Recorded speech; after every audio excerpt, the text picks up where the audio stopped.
My name is Cassandra Blake. I go by Cass. I'm 32 years old, and the only reason I ever set foot in the telecom industry was because of my stepdad, Richard.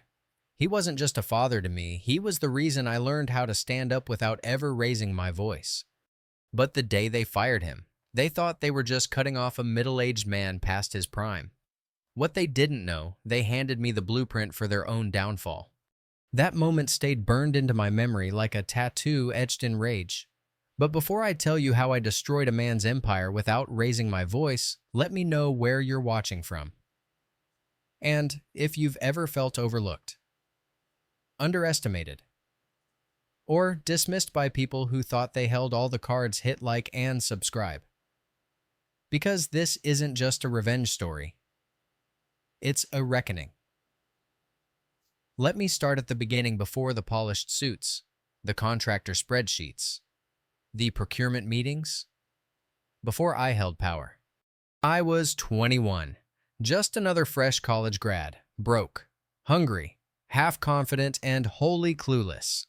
I had just finished my degree in network engineering when Richard, my stepdad, offered to bring me on for the summer at the company. He managed operations for Raintel Communications. Small contractor, but big projects, telecom infrastructure builds for commercial zones. It wasn't glamorous. We laid cable. We climbed poles. We fixed what broke. I expected a summer job. I got a front row seat to a corporate bloodbath. At work. Richard went by Rick to everyone else. But he wasn't the laid-back guy you'd imagine. He was precise. Principled. Not loud. But deliberate.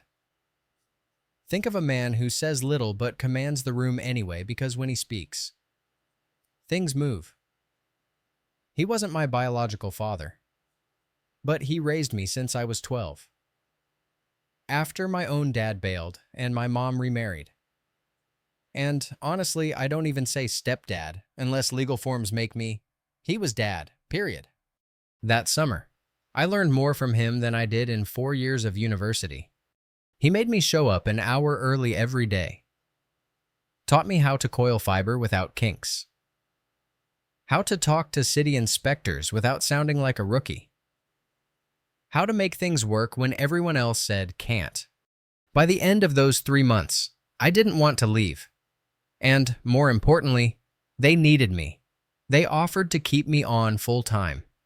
Richard smiled when I told him, "You've got fire in you," he said. "But just remember, this industry burns the good ones first." I didn't understand what he meant. Until the day they gutted him. It happened during a Thursday safety review. I'd been at the company just under 5 months. Richard got into an argument with Mark Reynolds, CEO, founder, and a walking ego in a tailored blazer. Mark had a reputation for cutting corners when budgets got tight. He'd smirk through meetings, treat OSHA standards like suggestions, and lean on guys like Rick to smooth over what didn't look good on paper. This time, Richard refused. There had been a small fire on one of our sites the week before. Minor, no one hurt, but Rick wanted to halt operations until new protocols were put in place. Mark didn't. The shouting started behind closed doors. Then Rick walked out. I was by the break room, wiping coffee off my polo when I saw his face. Blank. Not sad. Not angry, just hollow. He didn't say anything, just handed me his Raintel ID badge.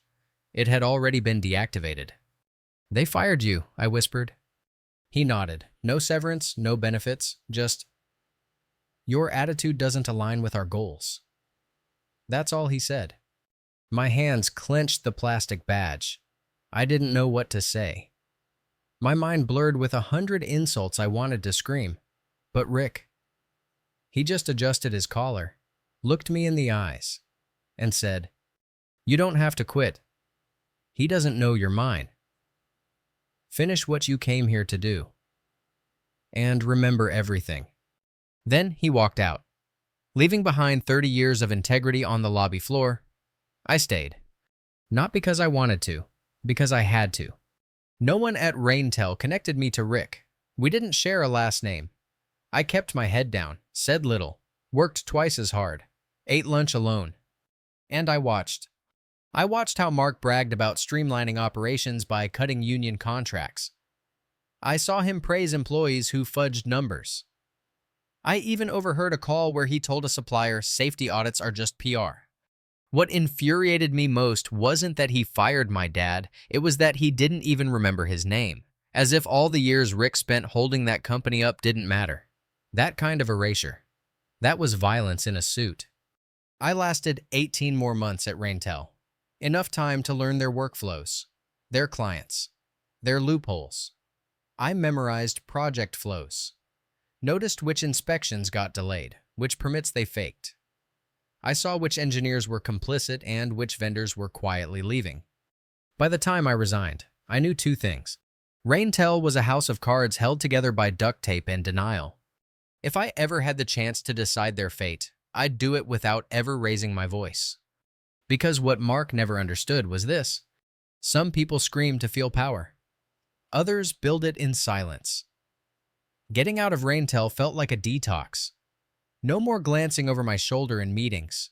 No more holding my tongue while Mark Reynolds walked around with the self-assurance of a man who thought compliance was optional. I left quietly, no email blast, no exit speech, just a firm handshake to the one person in HR who still had a soul, and a final sweep of my workstation, where I'd carefully deleted every trace of my access, but not before printing a backup of their standard contractor evaluation forms. I didn't know what I would do with them, not yet, but I knew someday they'd matter. My next role came through a former Raintel colleague who had defected to a bigger fish, Netcore Communications, one of the top 3 national telecom infrastructure firms. She messaged me out of the blue. Cass, we're expanding. You still as sharp as ever. My interview was a formality. Within 2 weeks, I was relocated to their Seattle office and stepped into a role that, at the time, sounded modest. Project procurement analyst, but in reality it was the first rung of a very tall, very strategic ladder. Netcore wasn't Raintel. It was ruthlessly structured, policy-obsessed, data-driven to a fault. And yet, if you understood the system, knew how to read the human currents beneath the spreadsheets, you could move mountains without ever lifting your voice. I started small, reviewed contractor reports, flagged late permits, noted which vendors consistently underbid then upcharged. Within 6 months, my manager was calling me the Hawk because I caught red flags buried 3 columns deep in Excel sheets that everyone else overlooked. I didn't take the compliment. I took it as training. One night, while sorting through delayed vendor requests, I came across Raintel's name. My body tensed. They had applied to be a secondary contractor for a project in rural Oregon. I clicked on the file. Incomplete permit history. Safety audits pending. Late filing. And yet, someone in the Midwest division had greenlit them for preliminary use. I didn't overreact. I simply documented the anomalies. Sent them up with a note, recommend alternate vendor based on compliance history and performance volatility. That was it. Raintel got dropped from the queue. No one questioned it. It was policy. That was the first time I realized I didn't need to take them down all at once. I could simply make sure they never rose again, brick by silent brick. By the time I got promoted to Senior Procurement Manager 18 months later, I had built a framework unofficially dubbed the Filter, a multi-step evaluation funnel for contractor approval. It cross-checked vendor histories, anonymized incident reports, and ranked bids not just by cost, but by integrity. My boss loved it, said it saved the company millions. What he didn't know was that the filter had one embedded rule entirely within policy that automatically deprioritized any contractor with 3 or more unresolved violations in a 5-year span. Raintel had 5. I never said their name out loud. I didn't need to. The system did the work. They would apply, get flagged, get pushed out, again and again. But they kept trying. Every quarter, a new application. Slight name change, new address. I noticed the desperation, and I smiled. quietly. It wasn't just about revenge anymore. It was about principle. Raintel didn't just fire my father, they erased him. They humiliated a man who had spent his life building things with his hands and conscience. Who gave me everything I needed to become dangerous. Mark Reynolds didn't just make a business decision. He made a statement. Loyalty doesn't matter here. And now. I was making mind competence without conscience won't survive. Still, there was one thing I hadn't anticipated, the ripple effect. One afternoon, Ava Singh, a fellow procurement lead in another region, and now one of my few true friends in the industry, pinged me. Hey Cass, question.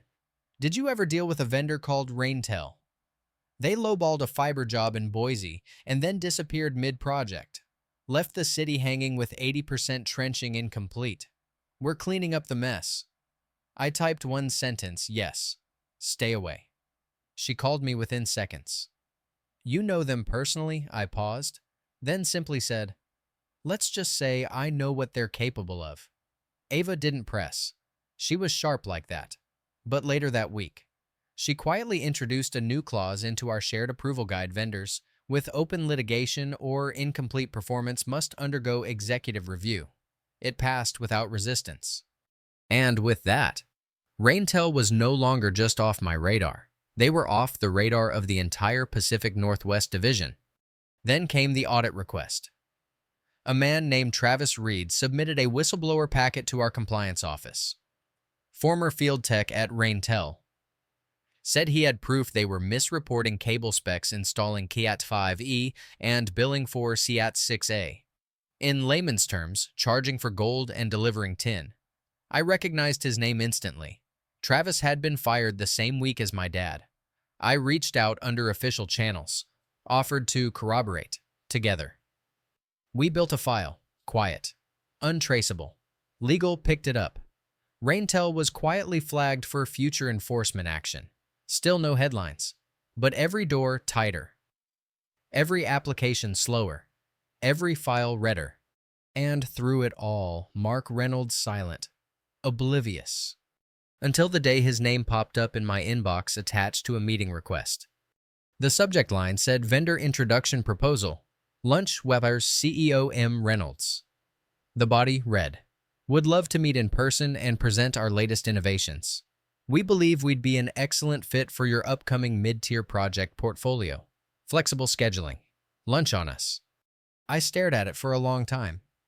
10 years ago, he fired my father without severance, called him a liability, and forgot his name by the next week. Now, he was asking me for a seat at the table and had no idea I was the one setting the chairs. I accepted. But I chose the restaurant, and I made sure the booth faced the windows, so I could watch his reaction the moment I said my name. Because after everything he'd done, I didn't want to scream or accuse, I just wanted him to realize. And the best part, he still had no idea who I was. I arrived early. That wasn't like me, normally. But that day, I wanted to watch him walk in, wanted to study every step he took toward the booth I had deliberately chosen in the farthest corner of the restaurant, with a full view of the glass wall overlooking downtown Seattle. I picked the place on purpose, quiet, upscale, refined. A little too refined for someone like Mark Reynolds, who'd always preferred practicality over subtlety. But now he was trying to impress, and I was going to let him try. The hostess approached him first. He looked confused when she said my name. Cass Blake. She repeated with a smile, as if that name should have rung a bell. He followed her, oblivious, carrying a sleek black leather folder under his arm like a salesman who hadn't yet realized he was walking into a museum, not a market. He spotted me, smiled wide. That same thin-lipped corporate grin I'd seen 100 times in boardrooms. I stood up, extended a hand, warm but professional. He shook it, firm but unsure. He didn't remember me. Of course he didn't. That was always the thing with men like him. They only remembered people who posed a threat or cost them money. I had been neither. Once upon a time, but today, I was both. I really appreciate you taking the time, he said, sliding into the booth. We've admired Netcore's project velocity and vendor model for a long time now. We think there's real synergy here. I nodded politely. I'm open to hearing more. He launched into his pitch with the kind of enthusiasm that only comes from desperation wrapped in polished language. Talked about his firm's evolution, their streamlined site protocols, their renewed commitment to compliance and innovation. I listened. I even took a few notes on my napkin, not because I needed to, but because it made him relax. Every time I nodded, he leaned in further, believing he had me right where he wanted. That's the thing about confidence rooted in ego, it makes you blind to nuance. Halfway through his monologue, I asked a simple question. How long have you been with Rantel? He laughed. Since the beginning. My company. Started in my garage back in the 90s. And you still manage the contracts personally? Absolutely. I believe in hands-on leadership. I see. That's rare. He leaned back, sipping his water, clearly proud. Of course. I delegate now. But I still meet the big clients. That's why I wanted this lunch. I let a beat pass before I asked. Do you remember everyone you've worked with? He blinked. Over the years, gosh. Probably not. I try. But you know how it is.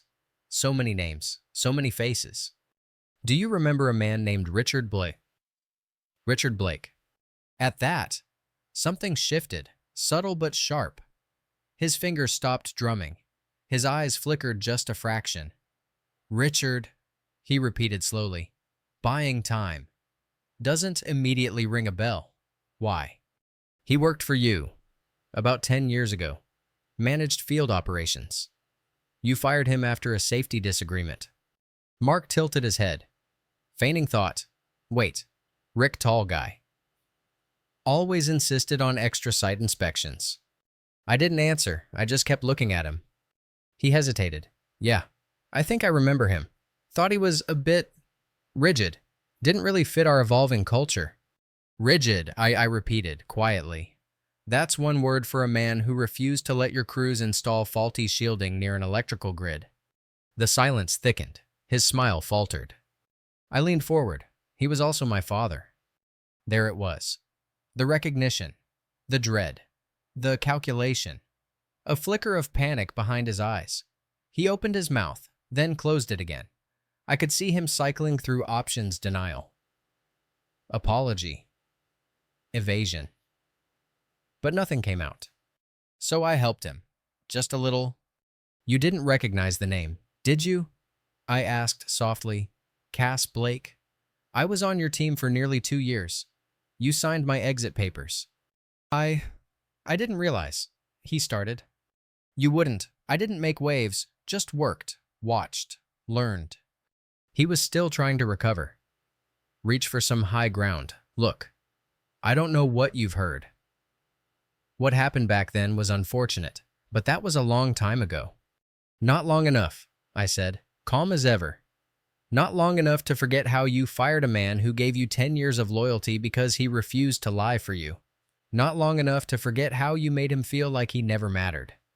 He swallowed, hard. I didn't know you two were related, if I had. You would have acted differently, I raised an eyebrow. Treated him better, given him the benefits you owed him. Or just tried harder to hide what you were doing. His jaw tightened. That's not fair. No. I said, it isn't. It wasn't fair when you erased a man's career because he told the truth. It wasn't fair when he had to dip into his retirement savings to pay for health insurance you cut off. It wasn't fair when I sat across from him every night, watching him pretend he wasn't broken.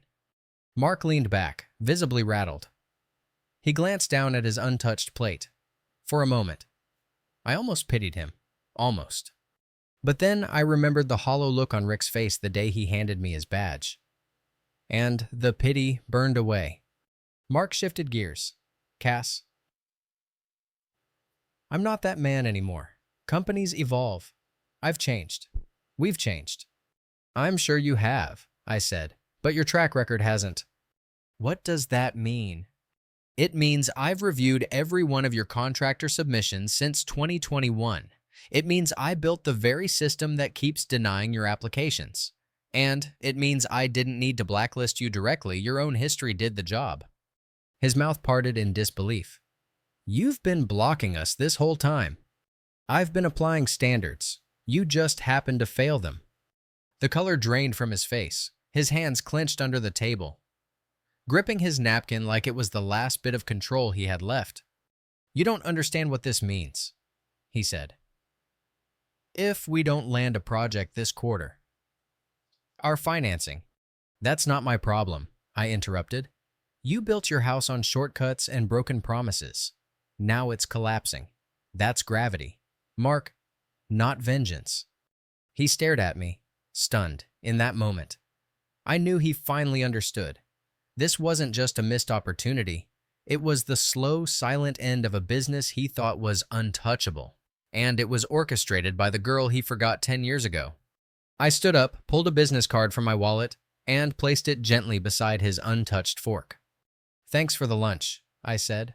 "Unfortunately, our vendor list is full, but I'll keep you in mind."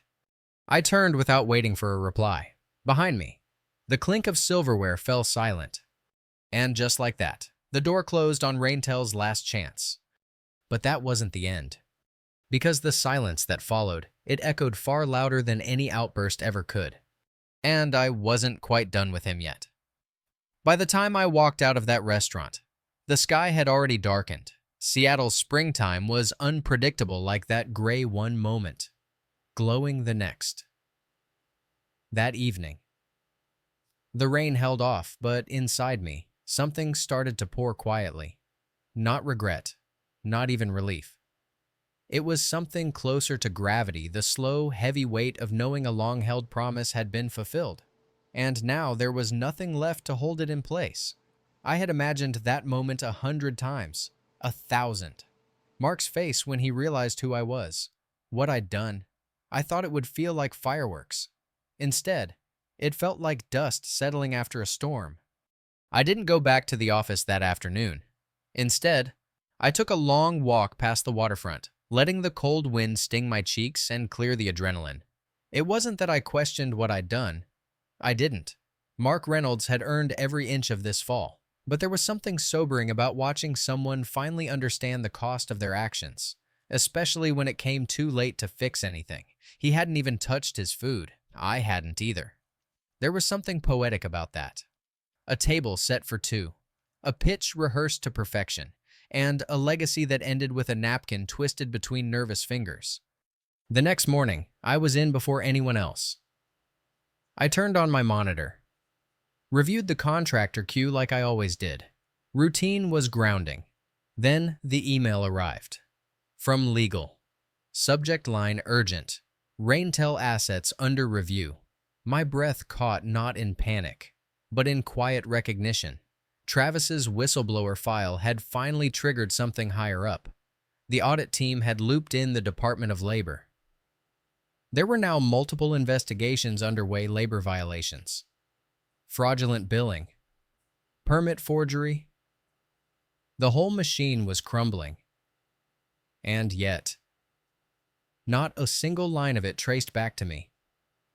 The dominoes were falling because of what Mark had built, not because I'd pushed. Still, I couldn't help but wonder how he was reacting.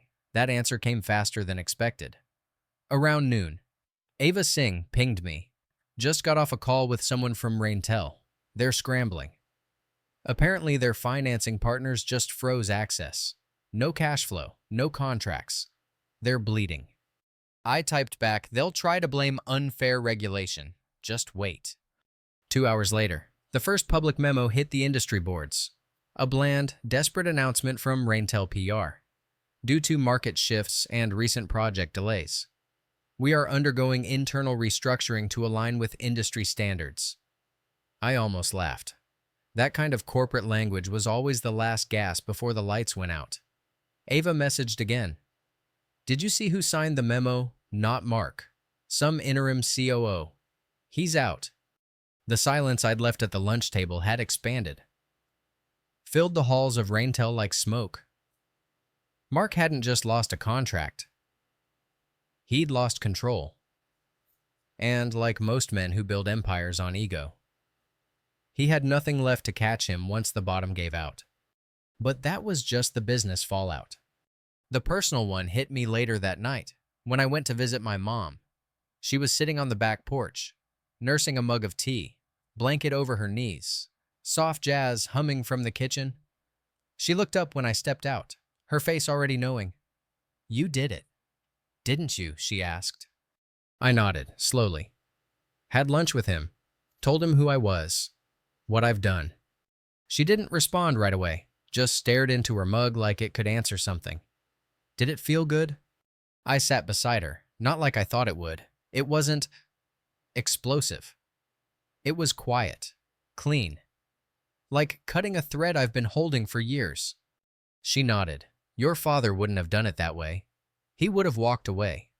I know, but he also never got justice. I did this for him. And for you. That question lingered longer than I expected. I think I needed him to know he couldn't erase people. That he couldn't just fire a man and forget his name. I needed him to see what that choice cost him. She reached out, rested her hand over mine. Then you've said what needed saying. We sat like that for a while, the air between us carrying the kind of peace that only comes after something heavy has been set down. But as the night deepened, so did the thoughts. Because revenge, no matter how poetic, doesn't erase the damage, it just stops it from growing. I had buried Raintel, but Richard's health, his confidence, his quiet withdrawals from the world after that firing, those couldn't be undone. Justice doesn't rewind time. It only brings balance. 2 days later, I got a call. Unknown number. I almost didn't answer, but curiosity overruled caution. Cass Blake. Yes. This is Beth Pollard. I used to handle compliance documentation for Raintel. You probably don't remember me. I do, I said slowly. You were always the one fixing Mark's permit disasters. She gave a dry laugh. That's one way to put it. Listen, I left the company last year. Things were getting dangerous. And lately, I've heard rumors that someone inside Netcore had a hand in shutting them down. I didn't say anything. She continued, I'm not calling to accuse you. I'm calling to thank you. That stopped me cold. I know what Mark did to Richard. I was there. He made it look like insubordination, but it wasn't. Rick was the last person in that company with a conscience. After he left, everything fell apart. I swallowed hard. Why didn't you speak up then? I was young, scared, and honestly, I thought the system would correct itself. It didn't. You did. For a long moment. We said nothing. Then she added, there are others who remember. Just thought you should know that. He wasn't invisible. That call shattered something I didn't even realize. I'd built a wall made of quiet, lonely vengeance. Because for years, I had carried the story alone. But suddenly, I wasn't the only witness, and that changed everything. The next week, I found myself back in my office, staring at the evaluation dashboard I'd built. 27 pending contractors, no Raintel, just the way I'd designed it. But I hesitated, because while Mark's story had ended, mine hadn't. And if there was one thing I'd learned through all of this, it was that the most dangerous weapon wasn't silence or sabotage or even strategy. It was memory. And I wasn't done remembering yet. It's strange how silence can feel louder than chaos. After the audits, the collapse, the industry whispers. There was no grand announcement that Raintel was gone. No headlines. No headlines ever come for men like Mark Reynolds.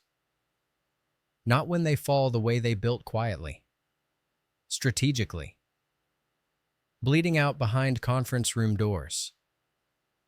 But the silence spoke. I could feel it in the absence of his name from the contractor lists. I could feel it in the stillness of inboxes that used to buzz with Raintel follow-ups and cold pitches. One day, they were there. The next, they simply weren't. There was no satisfaction in the noise, only in the absence. 3 weeks after that final lunch, I received a package, no return address, just a padded envelope with my name written in unfamiliar cursive inside. There was a single object, a Raintel Company badge, Rick's name still on it, old and scuffed. I stared at it for a long time. It wasn't the one he'd handed me 10 years ago.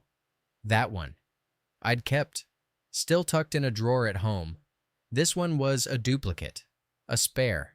Attached to it was a note. He wasn't invisible. B. Beth. I traced the outline of the plastic card, then slipped it into the drawer beside my laptop. It wasn't closure. Exactly. But it was acknowledgement. And sometimes, acknowledgement carries more weight than apology ever could. At work, things returned to normal, or what passed for normal, in a world of procurement reports, contractor evaluations, and endless meetings about fiber optics and build timelines. But I moved differently now. Not faster or louder, just clearer. I had nothing left to prove. Not to Mark, not to Raintel, not even to Rick. But that didn't mean I was done building something. It just meant I'd finally cleared the space to start. And that's when I realized something else. Something deeper. Revenge isn't the end. It's just the pause between chapters. It came into focus when I sat down for coffee with Ava. We were tucked into a corner booth at a tiny place she loved. No laptops, no rush, just old music and stronger espresso. She looked at me over the rim of her mug and said, "You look different." I smirked. "New serum." "No," she said, setting the cup down. "It's something in your eyes. You're not carrying it anymore." I didn't need to ask what it was. I let it go. I said, or maybe it let go of me. She nodded, thoughtful. "So what now?" And that question, innocent, casual, echoed in me for days. What now? The truth was, I hadn't thought about what came after. I'd spent years laying out the chessboard, lining up pieces, preparing for a confrontation that had finally come and gone. I'd dismantled the very company that once dismissed my father's worth with a single sentence. But my story couldn't just end with someone else's fall. It had to begin with my own rise. That weekend, I drove down to see Rick. He lived in a small town south of Olympia now, quiet and green, full of winding roads and mossy fences. Retirement suited him. But even now, you could tell the man never fully stepped away from systems and circuits. His garage still smelled like solder. When I arrived, he was trimming a bonsai tree, his newest obsession.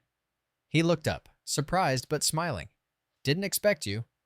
Thought I'd surprise you." He gestured to the porch. "Coffee."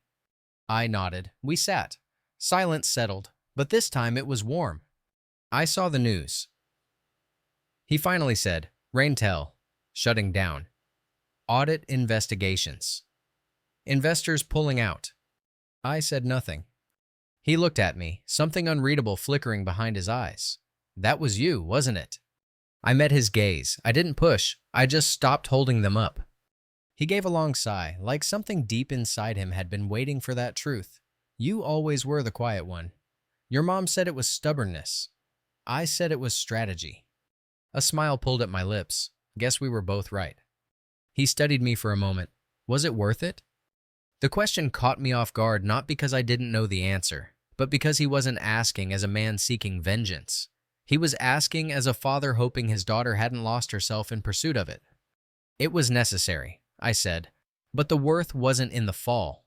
It was in the control, in knowing that I didn't have to destroy someone to rebuild myself, that I could do both quietly, deliberately, and still sleep at night." He nodded. "Then you've done more than I ever could." We sat there, watching the sun creep lower, shadows stretching across the lawn. And in that moment, I felt something I hadn't felt in years: release. Not just from anger or hurt, but from the obligation to carry anyone else's shame. Because here's the thing no one tells you about revenge. It doesn't just undo pain. It transforms it, refines it. If you do it right, it doesn't leave a scar. It becomes a seam proof that something broke, but was stitched stronger. In the weeks that followed, I began sketching a new initiative at Netcore. Not just a contractor vetting system, but a mentorship and compliance upskilling program for minority-owned subcontractors, smaller teams that often got edged out by bigger players like Raintel used to be. The irony wasn't lost on me, but I knew better than anyone how easy it was to let fear or shortcuts rot something from the inside. When I pitched the idea to leadership, they were skeptical at first, too idealistic, they said, but after I ran the numbers, laid out the impact metrics, and reminded them that companies live longer when their vendors don't cut corners, I got the green light. I named the program LegacyNet, quietly, privately. It was a tribute to Rick, to everything he taught me, and everything we survived. And yet, even as I watched this new chapter unfold, I couldn't help but think about Mark, about how quickly power can shift, and how little it takes to go from invincible to irrelevant. Part of me wondered where he was now, if he was still trying to claw his way back into the industry, if he was blaming the system, or if, just maybe, he was finally sitting in silence, thinking about the names he forgot and the people he erased. Because sometimes the worst punishment isn't fire and fury. It's knowing the person you underestimated rose without needing your permission and never looked back. People think revenge is about rage, about fire, about watching someone beg. But I've learned that the most lasting kind of justice isn't loud. It doesn't wear armor or carry a sword. It walks quietly. It waits. It remembers. For years, I carried the weight of what they did to my father like a quiet oath. Not because I wanted to hurt someone, but because I refused to let that kind of cruelty be the end of our story. I refused to let the version where Rick Blake was just another liability be the final chapter. And now, the company that erased him is gone. The system that propped them up is stronger. And I'm no longer the invisible girl in the corner of a job site, watching men talk over her like she wasn't even there. I'm the one writing the vendor policies. I'm the one opening doors and locking others. I'm not angry anymore. I'm not vengeful. I'm awake. If you've ever been overlooked, dismissed, made to feel like your worth depended on someone else's recognition, hear this. Your power isn't in proving them wrong. It's in proving yourself right day by quiet, relentless day. Because sometimes, the sweetest revenge is building something so solid, so undeniable, that they can't erase you. Even if they try. If this story struck a chord, hit that like button and subscribe, because this channel isn't just about stories of revenge. It's about recognition, about reclaiming power. Drop a comment below. Have you ever had to reclaim your worth after someone tried to erase it? Let's talk. You never know who needs to hear your story. And if you're still here, thank you. You stayed with me through every twist, every quiet war, every breath between the lines. Until next time, remember, power isn't given, it's taken silently.